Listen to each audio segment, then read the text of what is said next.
તો તાપી સોનગઢમાં ધાર્મિક પૂજાને લઈને વિવાદ। ગીધમાળી ડુંગર પર હિન્દુ ખ્રિસ્તી આદિવાસીઓ તણાવમાં। ગીધમાળી ડુંગર પર આવેલ ધાર્મિક સ્થાનને લઈને વિવાદ છે। દેવ બિરસા સેના માતા કણી કંસારીની પૂજા કરવા જવાનું એલાન કર્યું। હિન્દુ આદિવાસી સમાજ દ્વારા પૂજા કરવાનો દાવો।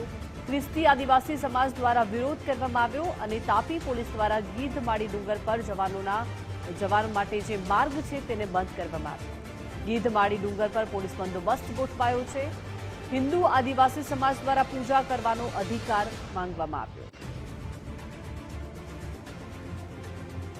તો તાપી સોનગઢમાં ધાર્મિક પૂજાને લઈને વિવાદ થઈ રહ્યો છે અને આ વિવાદને કારણે અત્યારે તે ધાર્મિક માર્ગ પર જવાનો આખો માર્ગ જે છે તે પોલીસ છાવણીમાં ફેરવાઈ ગયો છે।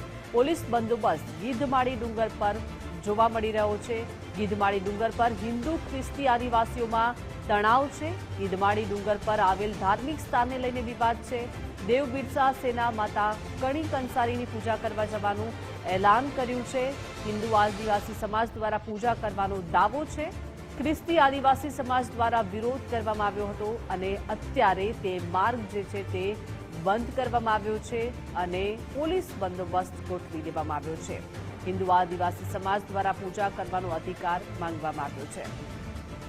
તો આખો વિવાદ ધાર્મિક પૂજાને લઈને છે। તાપી સોનગઢની આ સમગ્ર ઘટના કે જ્યાં ધાર્મિક પૂજાને લઈને વિવાદ થઈ રહ્યો છે। ગીધમાળી ડુંગર પર હિન્દુ ખ્રિસ્તી આદિવાસીઓમાં તણાવ।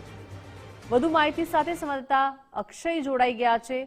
અક્ષય, શું માહિતી છે? ધાર્મિક પૂજાને લઈને વિવાદ છે, આખો મુદ્દો શું છે? અત્યારે કેવી પરિસ્થિતિ તે માર્ગ પર છે?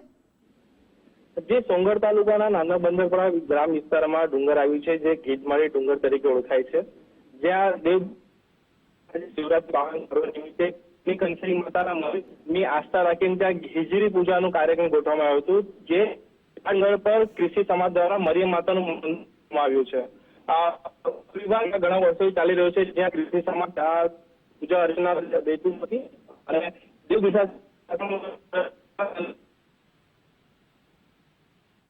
જી આભાર અક્ષય વિગત સાથે જોડાયા તે બદલ।